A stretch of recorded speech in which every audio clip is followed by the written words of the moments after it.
आगामी वित्त 2026-27 के बजट में सरकार ने सैकड़ों उन कच्चे मालों पर लगने वाले आयात शुल्क को या तो कम कर दिया है या फिर पूरी तरह से समाप्त कर दिया है, जिनकी लागत कम करने से निर्यात बढ़ेगा या घरेलू उत्पाद को प्रोत्साहन मिलेगा।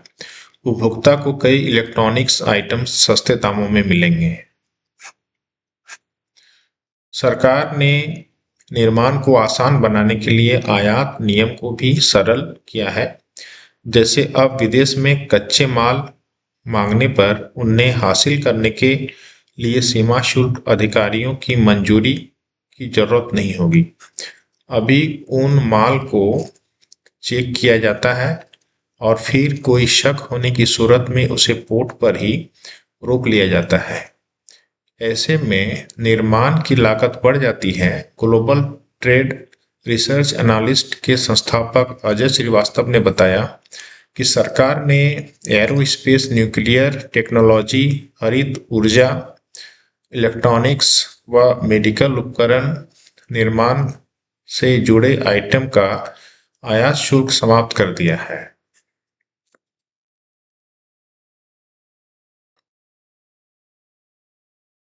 इससे घरेलू स्तर पर इन सेक्टर के निर्माण को प्रोत्साहन मिलेगा। दूसरा, इन सेक्टर में मुख्य रूप से आयात अमेरिका से किया जाता है, जिससे अमेरिका को फायदा होगा। इससे भारत व अमेरिका के बीच व्यापार समझौता जल्द होने में मदद मिलेगी। इलेक्ट्रॉनिक्स सेक्टर में माइक्रोवेव ओवन और वीडियो गेम से जुड़े कच्चे माल के आयात को शुल्क से मुक्त कर दिया गया है।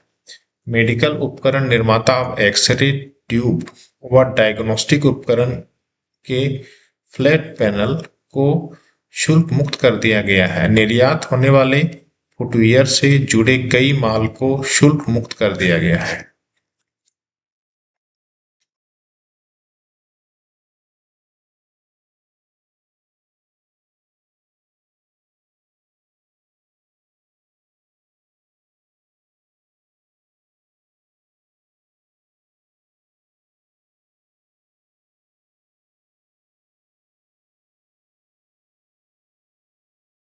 सरकार ने बजट में लघु एवं मध्य उद्योग को चैंपियन के रूप में विकसित करने की घोषणा की है।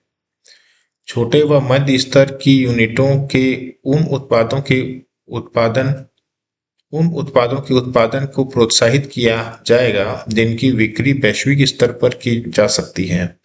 यह एमएसएमई के लिए फायदेमंद रहेगा। आर्थिक विकास एवं रोजगार के लिहाज से भी माना जा रहा है कि कुछ सेक्टरों में ऐसे एमएसएमई की पहचान होगी और उन्हें आर्थिक व अन्य प्रकार की मदद दी जाएगी। लघु एवं मध्य उद्योग के प्रोत्साहन के लिए 10,000 करोड़ के एमएसएमई ग्रोथ फंड की स्थापना की जाएगी। इसके अलावा एमएसएमई की आर्थिक मदद के लिए सेल्फ रिलायंट इंडिया में 2,000 करोड़ रुपए की राशि आवंटित की जाएगी। देश के निर्यात में 45% से अधिक हिस्सेदारी एमएसएमई की है और फिलहाल वैश्विक स्तर पर चल रहे टैरिफ युद्ध की वजह से एमएसएमई को कई चुनौतियों का सामना करना पड़ रहा है। छोटे शहरों में एमएसएमई को विभिन्न वित्तीय नियमों के अनुपालन के लिए कॉर्पोरेट मित्र बनाए जाएंगे। Federation of India micro, small and medium enterprises FISME के महासचिव अनिल भारद्वाज ने बताया कि पहली बार बजट में मध्यम स्तर के उद्योगों को संबोधित किया गया है।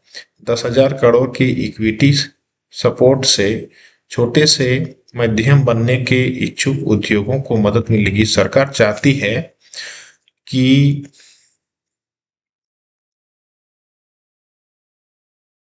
लघु उद्योग मध्यम उद्योग बने। सेल्फ रिलायंट फंड की घोषणा वर्ष 2020 के मई में आत्मनिर्भर भारत पैकेज के तहत की गई थी। इसमें 10,000 करोड़ सरकार का और 40,000 करोड़ कैपिटल वेंचरिस्ट का था।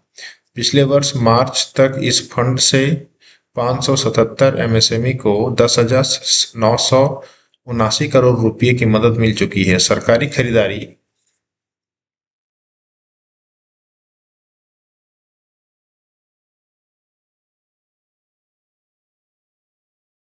के पोर्टल जेम को trade receivables electronic discounting TREDS से जोड़ने की बात बजट में की गई है, जिससे एमएसएमई को आसानी से नकदी उपलब्ध हो सकेगी। TREDS एक ऐसी प्रणाली है जिसके माध्यम से सिर्फ इनवॉयस दिखाकर एमएसएमई उसके बदले बैंक या वित्तीय संस्थान से धनराशि हासिल कर सकते हैं। कंपनियां सामान खरीदने के कुछ दिनों के बाद एमएसएमई को भुगतान करती हैं और तब तक लिए उनकी राशि फंस जाती है। TREDS से उन्हें मदद मिल रही है। अप्रैल एक्सपोर्ट प्रमोशन काउंसिल के चेयरमैन ए शक्तिवेल ने बताया कि TREDS को जेम से जोड़ने से गारमेंट एवं अन्य एमएसएमई निर्यात को कार्यशैली पूंजी की कमी नहीं होगी।